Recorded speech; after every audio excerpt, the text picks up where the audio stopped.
आज हम एक नया चार्ट समझने जा रहे हैं।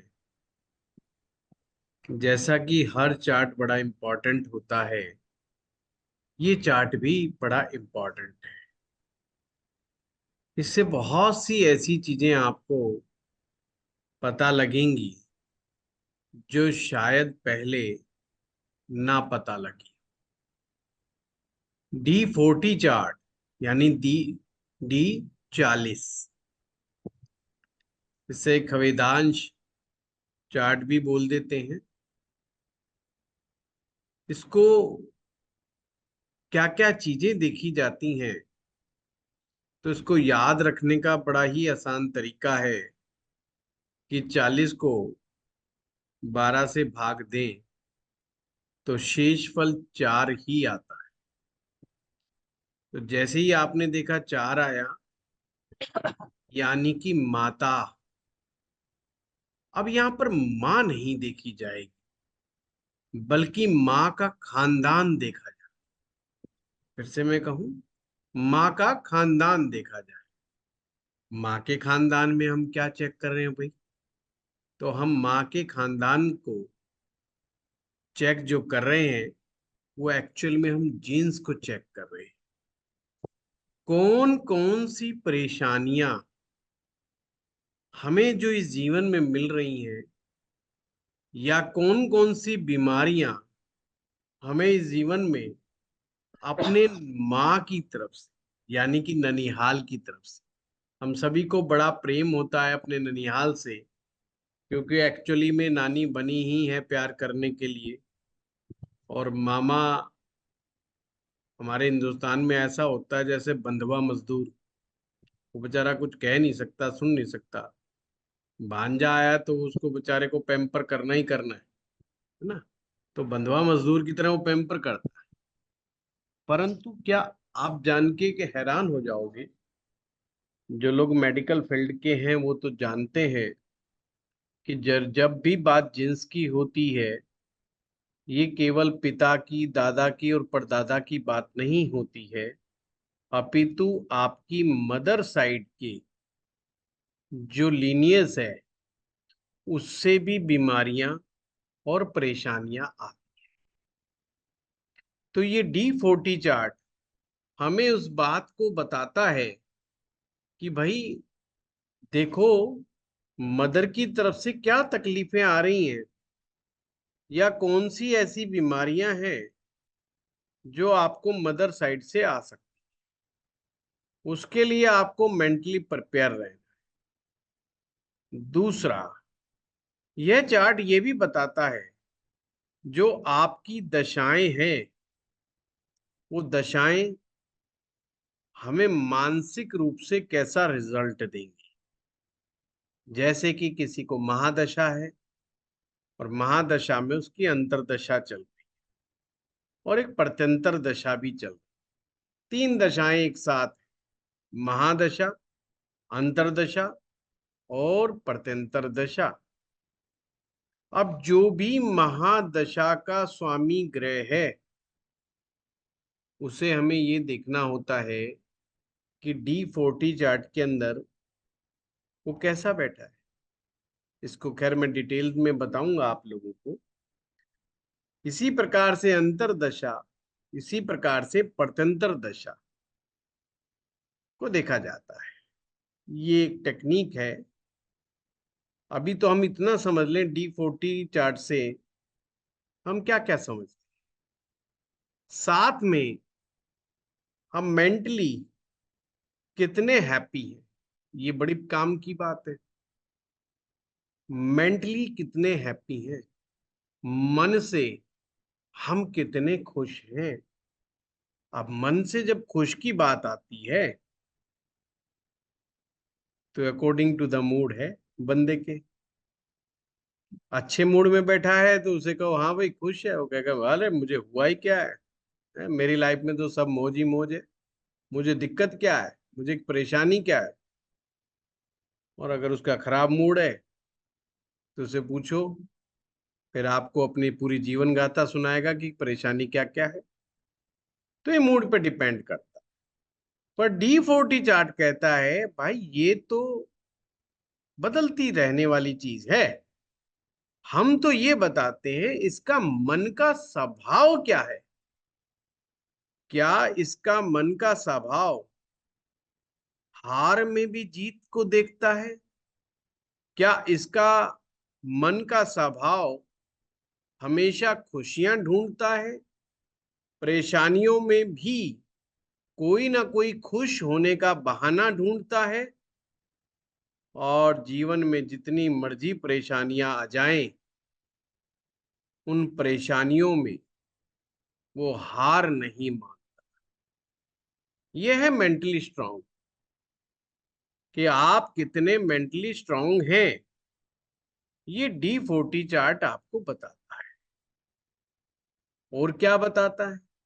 D40 चार्ट साथ में ये भी बताता है कि आपको खेती बाड़ी की जमीन का कितना योग बनता है। यानी खेत खलियान आपके जीवन में होंगे कि नहीं होंगे। और क्या दिखाता है? ये रिसर्च वर्क को भी दिखाता है। अब आप कहेंगे जी आचार्य जी ये तो कई चार्ट में पढ़ा चुके रिसर्च के बारे में।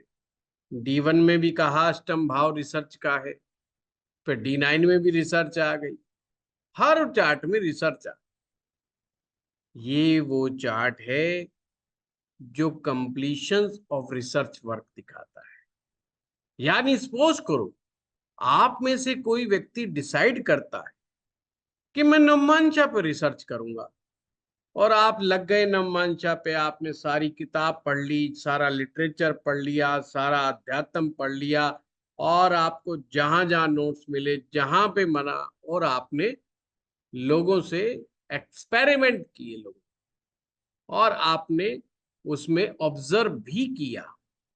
तो रिसर्च अलग अलग प्रकार की हो सकती है।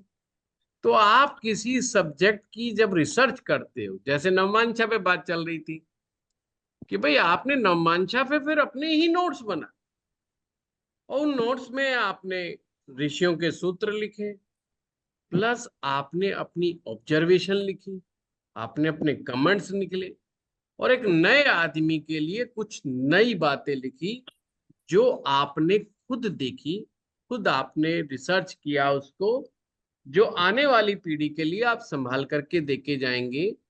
तो आप कहते हैं हाँ भाई मेरी रिसर्च कंप्लीट हुई नवमांश कुंडली पर, अब ये बुक के लिए रेडी। यानी अब मैं इसको आम जनता को सौंपता हूं। जो एस्ट्रोलॉजी के स्टूडेंट हैं वो अब इसको पढ़ेंगे तो उसका लाभ इन्हें प्राप्त जरूर होगा। That's it. ये चीज है। तो इस प्रकार से हमारी बात रिसर्च पे चल रही थी। जब हम अपनी रिसर्च को कंप्लीट मानते हैं और उसको तैयार आम जनता को सौंप देते हैं, ये बात भी D40 चार्ट से ही देखी जाती है। अब प्रश्न क्या बनेगा कि जैसे आप में से कोई प्रश्न कहे कि मैं फला सब्जेक्ट पर रिसर्च कर रहा हूं, क्या मेरी ये रिसर्च पूरी होगी कि नहीं होगी, या ये रिसर्च कौन सी दशा में सबसे ज्यादा चांस है कि मैं कंप्लीट कर सकता हूं। कि जैसे उसने शुरुआत कर दी जुलाई में, और वो प्रश्न कर रहा है कि ये मेरी 3 महीने में कंप्लीट होगी, या 6 महीने में होगी, या साल भर में होगी, या होगी ही नहीं। ये सब बातें जो है आपको D40 चार्ट बहुत अच्छे तरीके से आपको समझा सकता। एक बड़ा ही कमाल का इसके अंदर जो उपयोग है D40 चार्ट का, वो उपयोग हो सकता है आपका गोचर पर, ट्रांजिट पर। गोचर आप लोग देखते होंगे ना, आज इस समय कौन सा ग्रह कौन से भाव, कौन सी राशि में बैठा है। जब भी आप, और खास करके जो लोग शेयर मार्केट्स देखते हैं, मार्केट ट्रेंड्स को पता करने के लिए बजाय D1 पे गोचर लगाने के, अगर वो D40 चार्ट पर गोचर का लगाएंगे इम्पैक्ट, उनको ज्यादा एक्यूरेट रिजल्ट प्राप्त होंगे। देखो बड़ा कमाल का नया सूत्र है ये D40 चार्ट के अंदर अगर आपको पॉलिटिकल अफेयर्स वगैरह को भी पता करना है तो भी D40 चार्ट में, जैसे राजनीतिक घटना जो आपके देश में हो रही है उसका आपकी लाइफ पे क्या इम्पैक्ट होगा, ये चीज पता करने के लिए आपको D40 चार्ट देखना चाहिए। तो गोचर जो है अपने आप में बड़ा इंपॉर्टेंट और बहुत एक्यूरेट हो सकता है अगर उसको D40 चार्ट में लगाया जाए।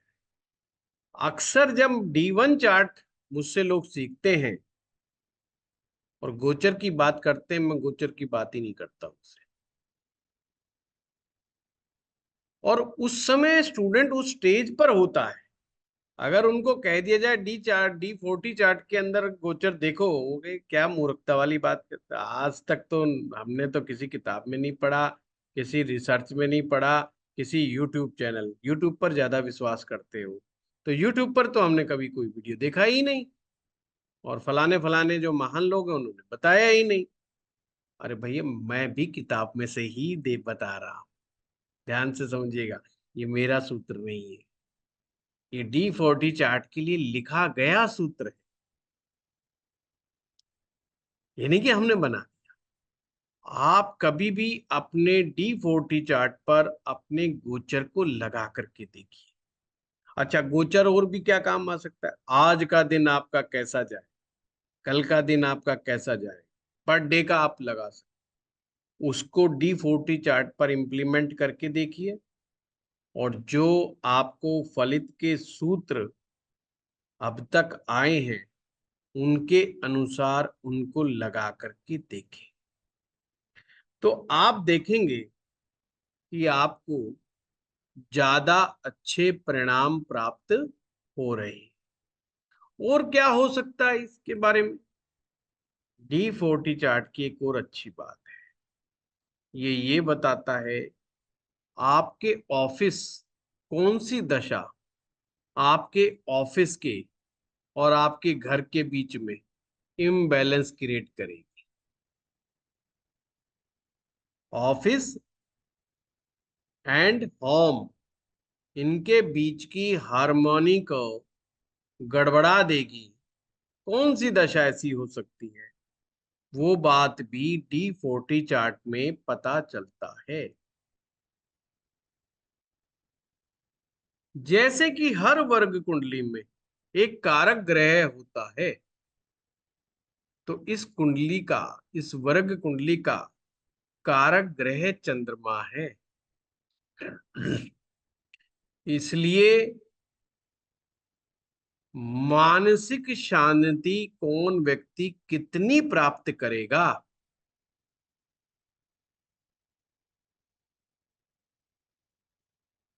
ये D40 चार्ट में चंद्रमा की स्थिति बता देगी। अब बड़ा ध्यान से समझिए, बेशक चंद्रमा D1 चार्ट में पिट जाए, बेशक D9 में पिट जाए, पर यहाँ जो D40 में पिट गया ना उसका सॉल्यूशन नहीं है जल्दी से। मतलब जैसे कई बार कह देते ना, अरे ये आदमी तो भाई क्या करे, इसका स्वभाव है दुखी रहना, उदास रहना इस व्यक्ति का स्वभाव है, तो D40 चार्ट में पीड़ित चंद्रमा आपके इनर स्वभाव को दिखाता है कि आपका स्वभाव है हर स्थिति में नेगेटिव ढूंढना।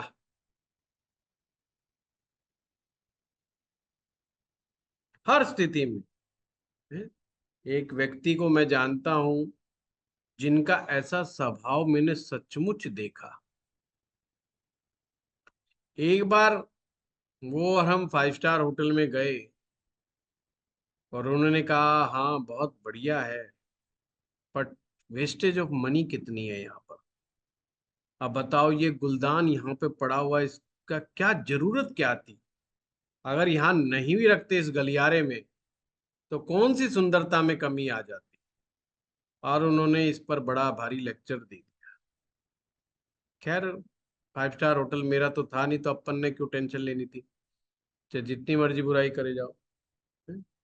तो एक व्यक्ति जो अच्छाई में भी बुराई ढूंढ ले, तो इससे क्या पता चलता है, उसमें खुश होने का भाव ही नहीं है। देखिए, इंसान विपरीत परिस्थितियों में मानसिक रूप से परेशान हो जाए, ये तो नैसर्गिक क्रिया है। किसी के साथ दुख की स्थिति बनी हुई है और वो बेचारा परेशान है, तो भाई दुख तो होगा ही होगा, वो दुखी होगा, इसमें कोई बड़ी बात नहीं। पर एक व्यक्ति सब कुछ ठीक होते हुए भी आवश्यकता से अधिक दुख को ढूंढने का कोशिश करे, तो चंद्रमा से यहाँ पर। अब हम एक एक पॉइंट पर फिर से वापस आते हैं। ये तो वो बातें थी जिसके द्वारा हम, मतलब ये पॉइंट हम D40 चार्ट से देख सकते हैं। सबसे पहले हम क्या देखते हैं इसमें, हम देखते हैं मदर लीनियस।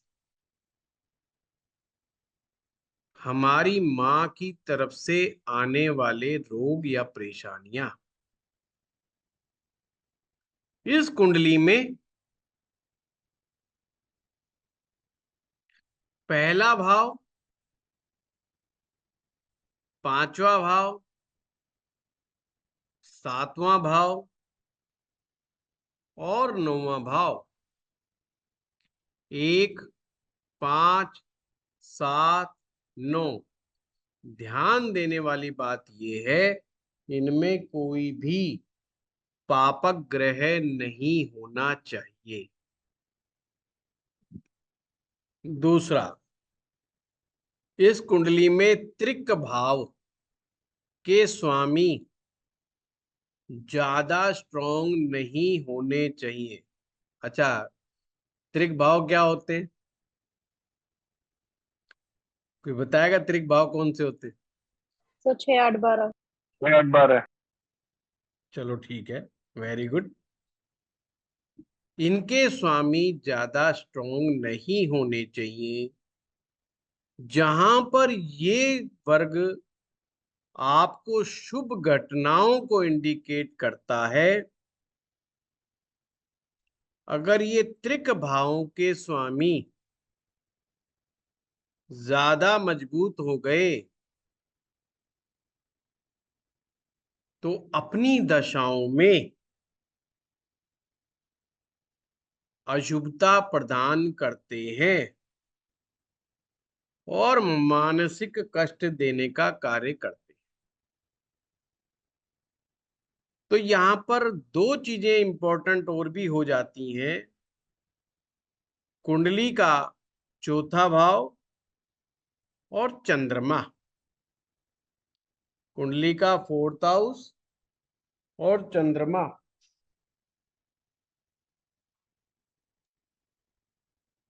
यहां पर कभी भी भूल करके भी, यानी चौथे भाव में पाप ग्रह मदर की लीनियज से आने वाली प्रॉब्लम को इंडिकेट करते हैं। अब आपका प्रश्न होगा जी, वो क्या प्रॉब्लम क्या देंगे? जो भी ग्रह पाप ग्रह उसमें बैठेगा, उससे रिलेटेड तकलीफ आएगी या उससे रिलेटेड बीमारी आएगी।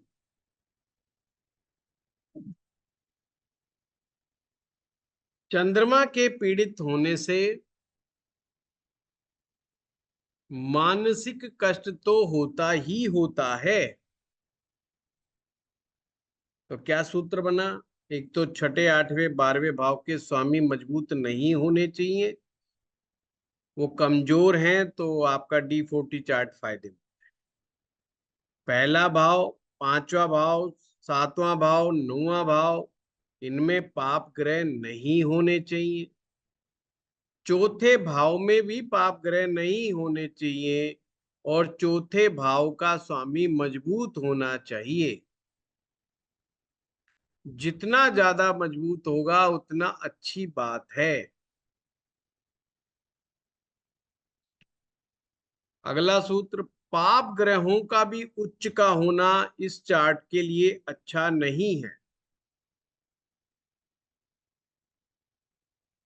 परंतु धन योग और राजयोग, धन योग और राजयोग इस चार्ट में अप्रिशिएट किए गए हैं। अब समझना बात को, अगर धन योग और राजयोग शुभ ग्रहों के द्वारा बना है तो प्रॉस्पेरिटी, लग्जरी, लग्जरी, समाज के अंदर मान सम्मान भरपूर प्राप्त होता है। क्या लिखवाया आप लोगों को? बताइए क्या बताया अभी? कुछ लोग अलर्ट कम है। The हाँ Dhanyu Rajयोग is appreciated. हाँ, सर अगर ये राजयोग बार वो शुभ ग्रहों द्वारा बने हुए हो। अगर वो अशुभ ग्रह के द्वारा हो और अशुभ ग्रह बहुत बलवान हो जाए तो वो स्टेटस तो बड़ा कर सकता है पर डेथ भी दे सकता है, एज भी कम कर सकता है, ये भी समझना। यहां पर मंगल का ज्यादा पावरफुल होना अच्छा नहीं माना जाता। फिर से सूत्र लिखो, D40 चार्ट में मंगल ग्रह का ज्यादा पावरफुल हो जाना अच्छा नहीं माना जाता। किस लिए अच्छा नहीं माना जाता? क्योंकि वो सडन डेथ दे सकता है, सडन डेथ दे सकता है, पर जमीन जायदाद मान सम्मान का सुख भी देता है। इसलिए मंगल मान लो उच्च का हो जाए, जैसे इंदिरा गांधी जी की कुंडली के भी D40 चार्ट में मंगल उच्च का था, उसको अप्रिशिएट नहीं किया गया जबकि वो PM बनी। तो क्यों? क्योंकि उनके साथ दुर्घटना घटी तो उसको उससे जोड़ लिया गया कि देखो मंगल उच्च का इंदिरा गांधी जी का भी था, तो उनको सडन डेथ का सामना करना पड़ गया। खैर वो ऑब्जर्वेशन का विषय विषय है, रिसर्च का विषय है। फिर भी ये ग्रह ज्यादा पावरफुल होना बहुत अच्छा नहीं होता। तो आप सभी लोग, पहला टास्क मैं आपको देता हूं मेंटल पीस चेक करने का, फिर एक एक करके आपसे लोगों से बात करते हैं। कितने लोग हैं जिनका चंद्रमा सही जगह बैठा है और किसी बेनिफिक के चरण में बैठा? बेनिफिक, उससे ये भी पता लग जाएगा अभी आपको बेसिक का और इनका कितना पता चला है डिविजनल चार्ट्स का। सब मेरा चंद्रमा दशाएं भी पता चलेंगी इससे, दशाएं भी बड़ा अच्छा पता चलती। एक चीज समझ लो, अगर आपको मास्टरी करनी है ना दशाओं पर, तो अपने D40 चार्ट से पकड़ो। थोड़ा मेहनत लगेगी आपको, शुरू शुरू में नहीं पकड़ में आएगा, मैं भी समझाऊंगा तो भी नहीं पकड़ में आएगा, पर लगे रहो लगे रहो लगे रहो। आप देखे जिस दिन क्लिक करके आपको, आप बहुत एक्यूरेसी से चीजों को समझने लग जाएंगे। ठीक है? हाँ अभिलाषा जी कुछ। गुरुजी ये सब प्लैनेट चेंज कर रहा है। अगर बुध मतलब planet exchange 6th 7th Lord एक दूसरे के घर में, is it good here? Is it considered? Always जैसे जिसका हमेशा दशा समझेगा चल रहा है, अभिलाषा जी, आगे तक के लिए बता देता हूँ, चार्ट कोई भी हो, हमने जब भी एक्सचेंज को देखना है तो ऐसे समझना है कि एक्सचेंज हो किसका रहा तो 6 और 7 का। है। वो तो हाँ। है, अच्छे से अच्छा हो रहा है कि बुरे का अच्छे से हो रहा है, या बुरे का बुरे से हो रहा है? तो अच्छे का अच्छे से हो रहा है, बुध शुक्र का हो रहा है। नहीं, आपने कहा छठे का सातवें से हो रहा है। हाँ सब वो हाउस गड़बड़ है। हाँ तो फिर और मैं क्या कर रहा हूँ? जब हम शादी करते हैं तो क्या कहते हैं, ये घर कैसा है? लड़का तो बाद में पूछते हैं, कहते हैं घर कैसा है। हाँ सर और ठीक। घर कोई खराब हो, छठा जिसमें छठे के गुण हो, ये बोला जी लड़का तो बहुत अच्छा है पर मुकदमे 20-30 चल रहे हैं इनके ऊपर, लड़ाई तो हर साल ये करते हैं, और एक अंदर जाता है एक बाहर आता है, एक बाहर आता है एक अंदर जाता है। बोलो कहाँ पे? बोला वो जेल है ना यहाँ पे। तो ये अपना काफी अच्छा है। तब पर 2, 6, 10, 11 तो पैसा भी देता है ना, सही, तो उसका भी हाउसेस है ना। अभिलाषा जी, ऐसे तो 12 के 12 भाव अच्छे हैं और हाँ 12 के हाँ। 12 भाव बुरे हैं। तो हम्म, कौन सा भाव है जिसे हम लॉस हाउस का नाम दे दिए ना? It's a house of loss, है ना? सैया सुख भी वही देता है। तो ऐसे हम्म, तो हम्म, हर चीज अच्छी है और हर चीज बुरी है। ठीक है। हमें उस मद्देनजर देखना चाहिए कि औसतन उसको क्या माना। छठे भाव को हम्म, दुख स्थान मान, तो दुख स्थान कहाँ गया? सप्तम में 7। चला गया, मैरिज के घर में। और मैरिज कहाँ पहुंच गई? कोर्ट कचहरी के घर में। तो अब आप ये बताओ, शादी का फायदा हुआ नहीं या उसका फायदा हुआ? नहीं हुआ, क्योंकि नहीं हुआ सर। छठा भाव रोग का है, परेशानियों का है, विवाद का है, वो विवाह स्थान में चला गया। और विवाह का, देखो ज्योतिष बहुत इजी है। बस हम्म। हमें सिंपल लैंग्वेज अपनी भाषा में समझ, जैसे इंसान समझते हैं ना एक दूसरे। भाई लोग मुझे क्यों कहते हैं कि आप अच्छे से आसान सिखा दें? हम्म, कि मैं आपकी और मेरी बात करता हूँ। अभी मैंने 6th 7th का एक्सचेंज में कोई रिजल्ट नहीं बताया क्या फलित होगा। भाई मुझे नहीं पता क्या फलित होगा, ये कहीं पर भी फलित हो, ये आपकी ड्यूटी है उसको कैसे फलित कर को समझना है। मैं तो ये बताऊंगा, भाई कोर्ट कचहरी शादी के घर में चली गई और मैरिज लाइफ कोर्ट कचहरी में पहुंच गई। तो इस करेक्ट। फायदा किसका होगा? पक्के रूप से शादी जो कोर्ट कचहरी में गई उसे वहां तलाक मिलेगा। वहां कोई कुछ मिलना मुलना ना कुछ ऐसा नहीं है। तो वहां उसका एक्सचेंज किस चीज के लिए अच्छा हुआ? अब मैं आपको अच्छे की बात बताता हूँ कि अच्छा, ऐसा नहीं कि नहीं अच्छा हुआ। मैं एस्ट्रोलॉजी की ब्यूटी को बताता हूँ कि एस्ट्रोलॉजी की ब्यूटी कहाँ छिपी है। उसकी वकीलों से जान पहचान हो गई, उसे पूरा कोर्ट का सिस्टम समझ में आ गया। उसको बात करने की अकल आ गई कि पुलिस से कैसे बात करनी है, वकील से कैसे बात करनी है ना? और 2 4 शातिर दाव पेच सीख के आया वहां पर वो। अब अगली बार अगर किसी और को उसको फंसाना पड़ गया तो उसको बड़ा अच्छा सा समझ में आता है कि कैसे फंसाना मुझे। तो वो उसका मास्टर। तो अगर ये ऐसे हम सोचें तो हम कहते हैं हर चीज से इंसान को सीखता है। गांव में एक देसी भाषा में कहा जाता है, गाय जब गोबर करती है ना, तो वो गोबर भी कुछ ना कुछ लेकर के उठता है धरती पर से। जब वो गोबर गिरता है तो रेत को ले लेता है अपने साथ। आप सिंपल गोबर भी उठा नहीं सकते, उसके साथ भी जो है ना रेत चिपक जाती है। तो ऐसे ही ज्योतिष का सिद्धांत है, कितने भी बुरे से बुरा ग्रह की स्थिति हो, कुछ ना कुछ फायदा दे। कुछ अच्छा दे ही रहा होता है। और वो अच्छा देखने वाले कितना अच्छा देखते हैं कितना बुरा देखते हैं, वो उसकी मनोवृत्ति पर डिपेंड करता है। ठीक है? तो अब पे सिर्फ एक बात तो कहीं देखिएगा कि पढ़े थे चंद्रमा को 6th हाउस देखिए। कस्टमर्स का होता है और 7th हाउस उसका रिजल्ट होता है बिजनेस, और 6th house is money from the customers you get. So सप्तम विल भाव दिस एक्सचेंज। सप्तम भाव आपकी मजबूरी है, अच्छा। मजबूरी है पैसा कमाने की। हम्म, सेकंड है धन भाव, जो आप पिछले जन्म में कमा के छोड़ आए। हम्म, आप पिछली बार थे 100 करोड़ छोड़ के आए थे, अब इस बार कैसे मिलेगा? वो तो भूल गए अपन कमाए कहाँ थे और कहाँ रख के आए, किसके बैंक में रख के आए। पर अपने को कुछ हद तक कला याद है, पर भूल गए। हमें रिकनेक्ट करना, वो सेकंड हाउस। सप्तम भाव हमारी मजबूरी है, अब तो कमाना ही पड़ेगा, इसीलिए उसे डे टू डे इनकम कहा है, इसीलिए उसको काम भाव कहा है। 3 7 11, 3 7 11 मजबूरी है, जरूरी नहीं है, मजबूरी है। शादी हो गई अब कमाना पड़ेगा। अर्निंग आपकी अब मजबूरी हो गई। अब आप ये नहीं कह सकते आज मेरा मूड नहीं है मैं तो नहीं जाता। नहीं जाता अगर आप करोगे तो मैरिज बिगड़ जाएगी। सप्तम भाव एक प्रकार से पैसा कमाने की सीखने की कला है। वो रोज सीखता है कि पैसा मुझे कैसे कमाना है।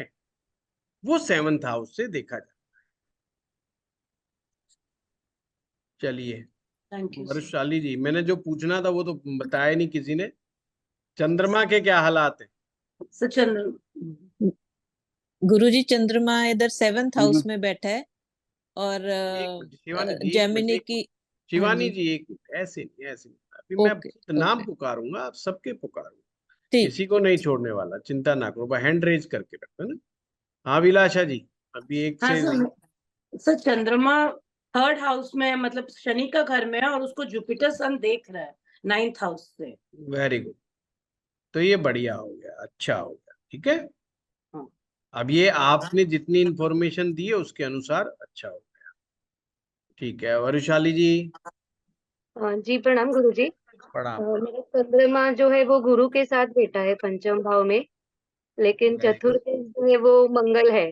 तो मेरा डाउट ये था, तो चतुर्थ तो स्ट्रांग होना चाहिए, लेकिन वो मंगल हुआ तो उसको तो स्ट्रांग नहीं होना हाँ चाहिए। नहीं, वो अच्छा नहीं है, वो ननिहाल पक्ष के लिए भी अच्छा नहीं माना जाता। अच्छा। ओके। मंगल का चौथे से संबंध होना D40 चार्ट में ननिहाल के लिए भी अच्छा नहीं माना। मतलब वो भाव का स्वामी ही वही बन गया तो नहीं अच्छा हुआ इस तरीके नहीं से। अच्छा हो। जी अच्छा। मेहता साहब। हाँ गुरु जी। तुला लग्न है, उसमें मून है 11th हाउस में, सिंह राशि जी का। और मीन फोर्थ। राशि का? हाँ। नहीं, और मीन फोर्थ राशि का नहीं होगा, सिंह राशि का होगा। हाँ, सिंह राशि, सिंह राशि। अच्छा, लियो। सिंह राशि। और सिंह फोर्थ में राशि, राहु केतु है। फोर्थ में राहु केतु है। हाँ, हाँ। बहुत और बढ़िया, फोर्थ चंद्रमा का लॉर्ड 11वें भाव 8 में में। बैठा है, बहुत बढ़िया है, वेरी गुड, हाँ। ठीक और है, गुरु गुरु की दृष्टि है, पंच में से गुरु उसके पर दृष्टि करता है। बहुत बढ़िया। जब लेकिन भी फोर्थ का लॉर्ड 8 में चला गया। कोई शनि बात शनि कोई 8 बात में। हाँ नहीं, अभी एक पे ही हम बात करेंगे, अभी हम एक पे ही फोकस करेंगे। देखो मेहता साहब, होता क्या है कि हम 4 या 5 चीजें एक साथ जब भी अप्लाई करेंगे, जब भी हमसे अप्लाई नहीं हो पाएंगी। मतलब ननिहाल से इतना ज्यादा तो कुछ नहीं है, नहीं नहीं। जो राहु केतु फोर्थ में आ गए। हम्म। लेकिन वो रेप्यूटेशन अच्छा था, वो जी पैसे जी से अच्छा नहीं था इतना। जी जी जी जी, कोई बात नहीं, कोई बात नहीं। देखो ये तो चलता रहता है एक्चुअली में। बजाय ननिहाल की रेपुटेशन और पैसा ढूंढने के, ये सबसे काम का विषय जब बनेगा जब हम वहां से आने वाली बीमारियों के बारे में, बीमारी है, हाँ। है ना, कि जैसे मान लो हमारे मामा को हार्ट की प्रॉब्लम है, शुगर की प्रॉब्लम है, तो चांस है कि ये हमारे पास आ सकते। जीन्स जो है बीमारियों के मामले में बहुत बड़ा रोल निभाता है, ये साइंस कहती है। हर्निया कह हमारे सकते हैं। ज्योतिष कहता है कि पूर्व जन्म के कर्मास जो है बीमारी देने में बहुत बड़ा रोल निभाते हैं। पर ज्योतिष कहती है कि माँ के तरफ से आने वाली प्रॉब्लम्स जिनमें बीमारियां शामिल हैं वो D40 चार्ट से, और पिता की तरफ से आने वाली समस्याएं वो D45 चार्ट से देखी जाती हैं। वो हम बाद में कराएंगे D45। तो D40 चार्ट जो है, एक प्रकार से उसमें खोजो बीमारियों के बारे में कि किन बीमारियों से हमें सावधान रहना है। जैसे पिता नान जैसे माँ लंबी आयु, माँ की मदर लंबी आयु, उनकी मदर लंबी आयु, तो ये चांस बनता है कि वो मदर की तरफ से लॉन्जेविटी में आपको कोई प्रॉब्लम, हाँ। अगर उनकी तरफ से कोई बीमारी आ रही, जैसे कि मान लो D40 चार्ट में शुक्र खराब हो गया, खराब हो गया, तो ये खराब शुक्र यहाँ पे बताएगा मदर की तरफ से आने वाली शुक्र से संबंधित प्रॉब्लम। अब ये आपके मामा से भी आ सकती है, या आपके नाना से भी आ सकती है अगर आप पुरुष हैं। अगर आपको लेडीज हैं तो आपको हार्मोनल इश्यूज, किडनी के इश्यूज, गायनी प्रॉब्लम्स, ये सब आ सकती हैं। तो ऐसे बीमारियों पे ध्यान, तो आप उसके लिए बजाय कुंडली में तो अभी नहीं समझ में आएगा, क्योंकि अभी मेडिकली बहुत ज्यादा हो सकता है आप इतने ट्रेंड ना हो। तो बेटर है कि आप अपनी वैसी लिस्ट बना लें कि नाना को क्या बीमारी थी, मामा को क्या बीमारी थी, उनको किस एज में कौन सी बीमारी हुई, ऐसे लिस्ट बना ले। एक मदर की साइड का ट्री बना लीजिए, जो जो बीमारी हूं। अब बीमारी तो आपको पता चल गई कि साहब इनको पेट की समस्या थी, लीवर की समस्या थी, या XYZ कुछ भी थी, घुटनों में प्रॉब्लम था, या नी रिप्लेसमेंट की नौबत है, वो सब लिख लो, क्योंकि वो चीजें आपको पता है। क्योंकि हम अपनी रिश्तेदारी में अक्सर बात करते हैं कि भाई नानी का क्या हाल है, नाना का क्या हाल है, मामा का क्या हाल है, वो सब हम देखते हैं। अब उन बीमारियों में देखो वो बीमारी किस ग्रह से रिलेटेड है, और जिस ग्रह से रिलेटेड है वो ग्रह D40 चार्ट में कैसा बैठा है, किस भाव में बैठा है और कैसा बैठा है। अगर वो ऐसी जगह बैठा है, छठे में बैठा है, आठवें में बैठा है, 12वें में बैठा है, इसका मतलब बहुत ज्यादा चांस है कि ये बीमारी आपके पास भी आ सकती है। अगर वो फिर भी ठीक ठाक हालात में बैठा है, ज्यादा खराब अवस्था में नहीं बैठा, तो आपको सिर्फ बचने की जरूरत है। जैसे कि मान लो ननियाल में सारे मोटे, नाना भी मोटा था थोड़ा, है मोटापा मतलब 36 इंच, 36 से ज्यादा होनी चाहिए, कम होनी चाहिए कमर, कम ही कम। रख ले या कमरा बना देंगे, हैं? ये गुंजन जी बताएंगे, डॉक्टर हैं, तो गुंजन जी बताओ 36 कम इंच से होनी कम चाहिए होनी चाहिए? सर, कम होनी चाहिए। कम होनी चाहिए, चलो कम मान लो। 36 इंच से कमर हर हालत में कम ही होनी चाहिए पुरुष की, है, नहीं तो कमरा हो जाएगा। तो जैसे ऐसा मामा भी ऐसा है, नाना भी ऐसा है, तो ओबेसिटी की प्रॉब्लम है। अब ऐसे में बेशक आपको नहीं, पर होने की संभावना बहुत ज्यादा है। अब आपने क्या चेक करना, आपने जुपिटर चेक करना है, और क्या चेक करना है, मरकरी चेक करना। तो आपको पता होना चाहिए मोटापा कहाँ से आता है। मोटापा जब दो ग्रह एक साथ डिस्टर्ब होते हैं, बृहस्पति और बुध, तो मोटापा आता है। तो आपने देखना है ये मोटापा देने वाले दो ग्रह ये D40 चार्ट में क्या कर रहे हैं। अगर ये डिस्टर्ब है तो सावधान, ये अलार्मिंग स्टेज है ये।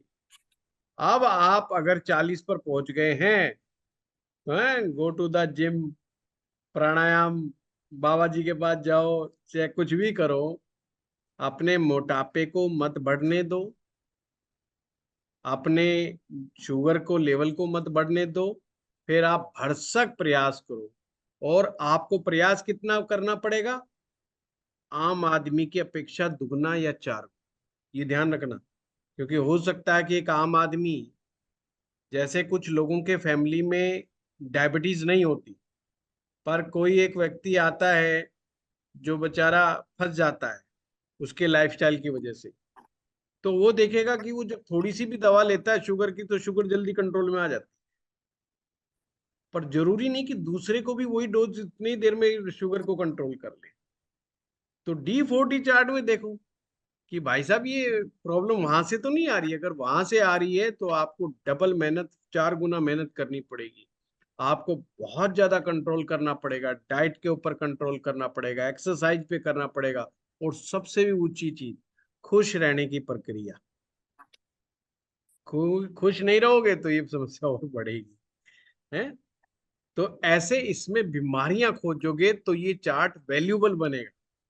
नाना नानी की पैसे देखने से कोई लाभ नहीं है, उनकी प्रॉपर्टी हर एक को नहीं मिलती, कोई कोई किस्मत वाला होता है जिसको मिलती है। मिलती है आपको दादा परदादा की है। और ये भी ध्यान रखें, हम बड़े खुश होकर के प्रॉपर्टीज ले लेते हैं, पर प्रॉपर्टीज ही नहीं देते बुजुर्ग, अपनी परेशानियां भी आगे ट्रांसफर करते हैं। जो पितृदोष का कंसेप्ट है हमारे यहाँ पर, हमारे ज्योतिष में जो पितृदोष का कंसेप्ट है, मातृ ऋण का जो कंसेप्ट है, वो एक्चुअली में बीमारियां, परेशानियों का ही कंसेप्ट है कि कौन कौन सी पारिवारिक परेशानियां, कौन कौन सी शारीरिक दोष आपके बुजुर्ग आपको ट्रांसफर करके गए हैं, जो आपको मिला है, और उससे आपको लड़ना। जैसे कुछ लोगों के हालात, आर्थिक हालात बड़े अच्छे हैं आज के समय में, पर आप उनसे बात करो, वो महाकंजूसों वाली बात करेंगे। अब आप, दूसरा कहेगा अरे यार इसके पास पैसे की क्या कमी है, पैसा तो बहुत है, फिर ये इतनी कंजूसी वाली बात क्यों कर रहा है। पक्का बुजुर्गों को देखो, पक्की बात है, उनकी 3 पीढ़ी के अंदर अंदर एक पीढ़ी ऐसी रही है जिसने बड़ी गरीबी की मार देखी, बड़ी गरीबी की मार देखी। और वो मार उसने तो नहीं देखी, और उसके दिमाग में, उसके जहन में, हाँ, जींस के रूप में है।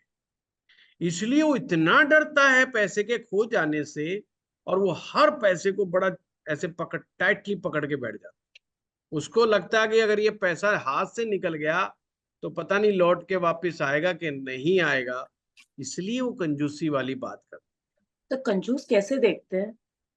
शुक्र से देखते हैं। देखो शुक्र, शुक्र का संबंध कहाँ है? दूसरे भाव से है, कि 7वें भाव से है, कि 12वें भाव से है। कंजूस कहाँ से आएगा? कंजूस यहां से आएगा, 6ठे भाव से है कि 8वें भाव से है, कंजूस बनाता है D1 चार्ट। ठीक है, तो पर आपको D40 चार्ट में देखो, इसी शुक्र को देखो, दिल का खुलापन क्या है, शुक्र का एंजॉय क्या है। जो पैसा एकदम फटाफट फटाफट उड़ा देता है, 5 स्टार होटल में गया, किसी को 100 रुपए टिप दिया, किसी को 500 दिया, उसने सलूट मारा, उसको और 100 रुपए दे दिया, यही तो है शुक्र। शुक्र का मतलब कि आपका मन खुश है तो आप दोनों हाथों से बांटने लग रहे हैं, वही तो शुक्र है। आप शुक्र की फिलॉसफी में घुसेंगे अंदर तो आपको पता चल जाएगा शुक्र क्या है। यानी कि आप शुक्र की फिलॉसफी के अगेंस्ट हैं। कंजूसी क्या है? शुक्र की फिलॉसफी के अगेंस्ट। शुक्र की फिलॉसफी क्या है? जो कुछ है वो इसी जन्म में है, खा लो पी लो और भोग लो, कल किसने देखा। तो फिल्म आए थे जिंदगी ना मिलेगी दोबारा, कहानी तो मेरे समझ में नहीं आई कि जिंदगी ना मिलेगी दोबारा में वो समझाना क्या चाह रहे हैं, पर हाँ वो नाम मेरे को अच्छा लगा। ये शुक्र की फिलॉसफी है ना। अगर उन्होंने ज्योतिष सीखा होता तो फिर वो ढंग से फिल्म को भी समझा पाते। ठीक है ना, जिंदगी ना मिलेगी दोबारा, ये शुक्र की फिलॉसफी है। वो दोबारा जन्म में यकीन ही नहीं करता, वो नहीं सोचता कि मुझे दोबारा आना। वो कह रहा है यार अगली बार कुत्ता बना दिया, बिल्ली बना दिया, उनको वो बातें पसंद है कि यार फलाने स्वामी जी कह रहे थे 84 लाख योनियां हैं, यार मेरा नंबर पता नहीं कब आएगा। तो खा पी के मरेंगे। कंजूसी क्या है? कि ना खाना है ना पीना है, ना किसी को खाने देना ना पीना, हर चीज को सहज सहज, वो कंजूसी है। यानी शुक्र की फिलॉसफी के खिलाफ। D40 चार्ट में देख लो शुक्र के क्या हालात है। जिसका शुक्र पिट गया, कंजूस मिलेगा, कैसे मर्जी पिट जाओ। वो बेशक हो कोई 1 करोड़ 2 करोड़ 5 करोड़ का मालिक होगा, 10 करोड़ का मालिक होगा, पर 1000 रुपए के पीछे, 500 रुपए पीछे, 2000 रुपए के पीछे, किसी को 500 रुपए भी दे देगा तो उसको सोचेगा इसका आज तो पसीना निकाल दो, पूरा वसूल करके जाऊंगा। नहीं कैसे, मतलब क्या है इसका, ऐसे कैसे एंजॉय कर लेगा ये 500 रुपए को 500 रुपए दिए, है ना। तो वो चीज है। तो मैं कहूं इस चार्ट का उपयोग सबसे ज्यादा बेटर है बीमारियां फाइंड आउट करने में, और गोचर का पता करने में। गोचर को लगा करके देखो, अगर आप गोल्ड खरीदते हो, आप प्रॉपर्टी खरीदते हो, आप शेयर में इन्वेस्ट करते हो, अपने गोचर को इस पे लगाओ। और अगर आप past life karmas, maternal side से आप देखना चाहते हो तो बहुत ही प्यारा सूत्र है, इस D40 चार्ट को सुपर इम्पोज कर दो D1 चार्ट के ऊपर। D1 और D40 का कनेक्शन मिला दो, यानी कि जो ग्रह D40 चार्ट में है और जो जिस राशि में बैठा है, उसको D1 के हिसाब से सुपर इम्पोज कर दो, तो उससे भी आप पता लगा सकते हो। और इतनी चक्कर में नहीं पढ़ना चाहते तो सिंपल सिंपल फार्मूले रख लो, जाओ ही मत। पहला स्टेप देखो, चंद्रमा कैसा है, जैसे मैं समझा रहा हूँ। चंद्रमा गड़बड़ है तो भाई उसे सुधारो, छोटी छोटी चीजों में खुशी देखो, पॉजिटिविटी देखो, नेगेटिविटी मत देखो, दूसरों पर यकीन करो थोड़ा, है ना। उस फिलॉसफी में इस दुनिया में सब बेकार आदमी है, सब चोर आदमी है, सब मौका लगने पे कोई किसी को नहीं छोड़ता, सब डकैत। इस फिलॉसफी से बाहर आना पड़ेगा। ये फिलॉसफी से बाहर आओगे थोड़ा ठीक हो जाओगे, है ना। क्योंकि देखिए, जीन्स कुछ भी कहे, एटमॉस्फेयर का बड़ा भारी फर्क पड़ता है। आप अपना जीवन कैसे जीते हो, इस बात पर भी बहुत कुछ डिपेंड करता है, तो इसका भी हमें ध्यान रखना पड़ेगा। तो कोई भी ग्रह यहाँ पर पीड़ित है, उसका बहुत बड़ी रेलिवेंसी है। हाँ लीना जी। हेलो। हाँ जी, हाँ जी लीना जी। नमस्कार सर। नमस्कार। सर मेरा मून 3rd हाउस में बैठा है। मून 10वीं राशि में। उसके बुध और मून एक साथ बैठे हैं, और 9th हाउस में मेरा जुपिटर और सैटर्न बैठा है, जिसका सीधा एस्पेक्ट है, और 3rd और 9th हाउस का वो भी है, चेंज भी है। मुझे तो हिंदी में बता दो, अच्छा हुआ बुरा हुआ, ये तो आप लगाओ हिसाब। सर इंटरचेंज हो गया, अब शनि की दृष्टि पड़ रही है मून पे, तो कहीं ना कहीं वो खराब हो गया है। फिर फिर जुपिटर की दृष्टि इंटरचेंज के पड़ रही चक्कर है। में पड़ गए। सर नहीं, इंटरचेंज दृष्टि। जी, हाँ, नहीं नहीं, इंटरचेंज वही अच्छा माना जाता है जो अच्छे से अच्छा हो जाए। जी एक अच्छे घर का लड़का एक अच्छे घर की लड़की से शादी कर ले, ये बहुत जी अच्छा एक्सचेंज है। जी। अपना ये एक्सचेंज अच्छा है कि अमीर लड़का गरीब लड़की से शादी कर ले, ये हम्म। एक्सचेंज बिल्कुल भी अच्छा नहीं है। ये हमारी बॉलीवुड फिल्मों में बहुत अच्छा लगता है। या बहुत जी अमीर लड़की एक मजदूर से शादी कर लेगी, अनिल कपूर से, फैक्ट्री के मजदूर से, और वो मालिक जी बन जाएगा, और वो 2 कान पे थप्पड़ मार के उसको सुधार देगा। ये सिर्फ बॉलीवुड फिल्मों में होता है, असली जिंदगी हम्म। में तलाक हो जाता है। ठीक है ना। हाँ, तो इससे ये जी एक्सचेंज अच्छे नहीं जी होते। तो हमेशा ध्यान रखिएगा, जब भी एक्सचेंज का सूत्र दिमाग में आए तो ये देखिएगा हम्म। कि कौन किससे एक्सचेंज कर रहा है। अगर चौथे भाव का स्वामी नवम भाव से एक्सचेंज कर रहा है, पहले भाव का जी स्वामी नवम भाव से एक्सचेंज कर रहा है, नवम का पहले से कर रहा है, पहला पांचवे से कर रहा है, जी पांचवा पहले से कर रहा है, या वाइस वर्सा, पांचवा नौवे से कर रहा है, नौवा पांचवे से कर रहा है, तो जी। ये केवल एक्सचेंज राजयोग के बराबर हो जाता है। हम्म। पहला 10वें से कर रहा है, 10वां जो पहले से कर रहा है, ये एक्सचेंज राजयोग के बराबर हो जाता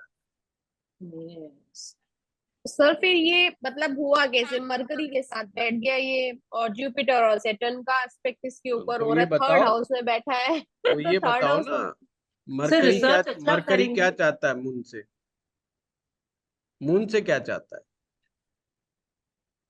प्यार मोहब्बत करता है, क्या करता है?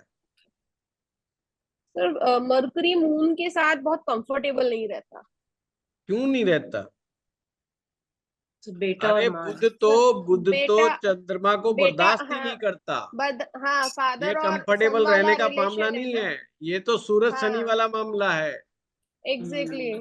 चंद्रमा बुध को माफ कर दिया, बुध ने चंद्रमा को माफ नहीं किया। वो कहता है ये जी। मेरा बाप है, इससे मैं बदला लूंगा। हाँ जुपिटर। कई अपने क्लास में मैं बता चुका हूं, ये मन और बुद्धि की लड़ाई जी है। बुद्धि यानी कि ब्रेन, वो बुध है, और मन चंद्रमा है। बुद्धि जो कहे, मन कहे, वो जरूरी नहीं है। बुद्धि कहेगी रात को देख कॉफी पिएगा तो रात को नींद नहीं आएगी, मन कह रहा है यार अभी तो एडवर्टाइजमेंट देखी, देखो नेस कैफे पी रहे हैं, मैं भी ऐसे ही कर लूं ना, मन तो कह रहा बहुत बड़ा कंफ्यूजन है। जी। है। तो मन और बुद्धि हमेशा लड़ते हम्म। रहते हैं आपस में, इनका झगड़ा बरकरार है।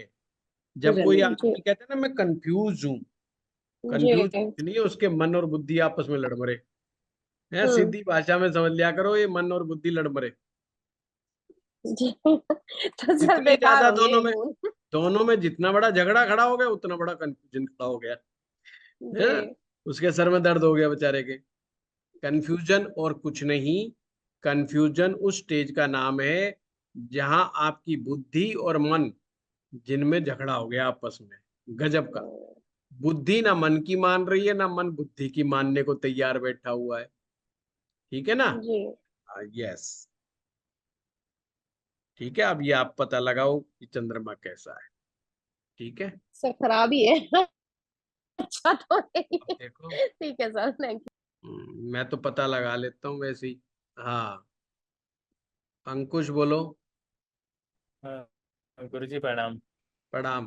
अ, तुला लगन में तुला लगन है तो उसमें चंद्रमा उच्च का हो गया, बट 8वें में बैठ गया बुध के साथ। हाँ, ये तो अभी कहानी होगी, चलो हो गया आपका तो। वही वही वाली कहानी होगी, लेकिन इसमें लगन में भी शनि उच्च का हो गया, लेकिन चौथे में शुक्र बैठा हुआ, तो दोनों के बीच में एक्सचेंज हो गया, लगन और बहुत चौथे का। लगन और चौथे का तो एक्सचेंज अंकुश बहुत अच्छा है। ये अच्छी चीज है, ओ एक्सचेंज होना एक अच्छी चीज है। नहीं, अच्छा, तो गुरुजी जैसे चंद्रमा मतलब तो गड़बड़ हो गया अंकुश, चंद्रमा को तो गड़बड़ मानना पड़ेगा। पर हाँ, शुक्र शनि वाली कहानी वो बहुत अच्छी है, हाँ, उसमें तो कोई उसका कोई टेंशन। साइन। उपाय बस यही है कि चंद्रमा को अच्छा रखने के लिए, उसका चंद्रमा को अच्छा बनाने के लिए जो भी बेस्ट उपाय हो सकते करो। हाँ उर्मी जी। लेकिन साथ में बुध भी तो बैठा हुआ गुरुजी, दोनों फिर। हाँ, ये इन्होंने तो गड़बड़ कर दी। बुध क्यों बिठा रखा है? सर हाँ मेरा जी। ये था पूछना था कि जैसे मून का आपने कहा, तो मून अगर जैसे तत्व चेंज हो जाते हैं, जैसे फायरी में चला गया या एयर में चला गया, तब भी थोड़ा उसके रिजल्ट्स नहीं डिफरेंट, नहीं, मतलब आउटकम थोड़ी इसको डिफरेंट हो। इसको तत्वों से मत देखो। ये सुपर कॉन्शियस प्लेन का चार्ट है। अच्छा। सुपर कॉन्शियस क्या ओके। चीज? एक हम कॉन्शियस होता है, एक सब कॉन्शियस हम्म। होता है, एक सुपर कॉन्शियस होता है। सुपर कॉन्शियस का मतलब है कि हमारे कंट्रोल में ही नहीं, और जो वहां से घटित हो रहा है ना वो हमारे कंट्रोल में नहीं है। हमें उसका कोई आइडिया भी नहीं है। अगर कोई हम्म। समझाए तो हमें समझ में भी नहीं आएगा, हमें कोई समझ में ओके। नहीं आएगा। जैसे हमें ये समझ में नहीं आता है, या अगर कोई कुंडली में जो यकीन ना करे कि आपके पैदा होने से आपके हम्म। मामा के हालात खराब। आप बताओ किसी लॉजिकल आदमी को ये बात समझ में आएगी? बिल्कुल नहीं आएगी। वो कहेगा यार मेरे होने से मेरे मामा के हालात क्यों खराब हो गए? अरे मेरा मामा तो दारूबाज था इसलिए खराब हो गए उसके हालात, मेरा इसमें क्या कसूर? मेरा सही। मामा तो कमाता नहीं था इसलिए हालात खराब हो गए, मेरा क्या कसूर है? वो हमेशा यही कहेगा ना। तो ये चीज ऐसी है जिसका लॉजिक यहाँ पर अवेलेबल नहीं। ओके। सुपर कॉन्शियस प्लेन का ये चार्ट है, इसलिए यहाँ पर तत्व ना लगाइए। तत्व जो है आप D30 चार्ट में इस्तेमाल करें, उन 5 तत्वों का वहां पे उपयोग करें।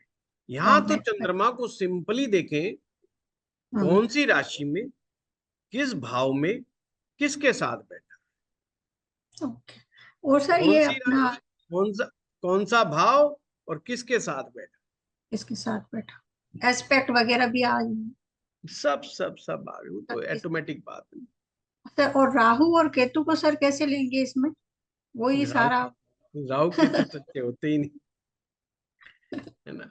देखो जहां पे मन की बात आ गई ना, वहां हाँ। राहु केतु से और शनि से, इनसे तो दूर ही रहो। राहु केतु और शनि, इनका मन वाले खेल से कोई लेना देना नहीं सही। राइट। है। सही। ये जिस ठीक भी है। हाउस में बैठते हैं उस हाउस के लिए ज्यादा अच्छे नहीं माने। जहाँ भी राहु जाएंगे कब। हम्म। गड़बड़ करते ठीक। हैं। हम्म? ठीक है सर, थैंक हमारी डोमेस्टिक हैप्पीनेस भी D40 चार्ट से ही देखी जाती यू। अच्छा। है। हाँ, अब बताएं शिवानी जी। हाँ, नमस्कार गुरुजी। नमस्कार। गुरुजी मेरा जो चंद्रमा है वो जेमिनी राशि में बैठा है, 7th हाउस में। पर उसको मार्स और सन देख रहे हैं, तो दोनों मतलब थोड़ा सा कोई फायरी बात प्लैनेट्स हैं। कोई बात नहीं, यहाँ पर फायरी मत देखिए, देखिए मित्र हैं जो दृष्टि दे रहे हैं, अच्छा जी। तो चिंता ठीक का है। विषय नहीं है ना। ठीक है गुरुजी, एक क्वेश्चन और था, जैसे दशा का कह रहे थे आप, तो जी जैसे जी। इसमें मेरी जो दशा और अंतर्दशा है मोक्ष त्रिकोण की चल रही है ऐसे नहीं, ऐसे, मोक्ष त्रिकोण तो चौथा भी है, आठवां भी है, 12वां भी है, बताओ मैं क्या अंदाजा लगाऊंगा। 8वां और 12वां कह लो, हाँ दशा ये नहीं, अंतर्दशा ऐसे कह दोनों। लो नहीं हाँ, शिवानी जी, नहीं देखो नहीं मैं, कह लो, नहीं चल नहीं रही है। नहीं, हाँ मैं इंसान हूँ, मैं रोबोट नहीं हूँ, नहीं नहीं है ना। नहीं, 8 और 12 की चल रही मैं है। भी आपकी तो तरह इसे ही हूँ, मोक्ष मुझे भी त्रिकोण की हिसाब ऐसे कुछ लगाना पड़ता है। सोचेंगे या कैसे है? नहीं ऐसे नहीं सोचेंगे।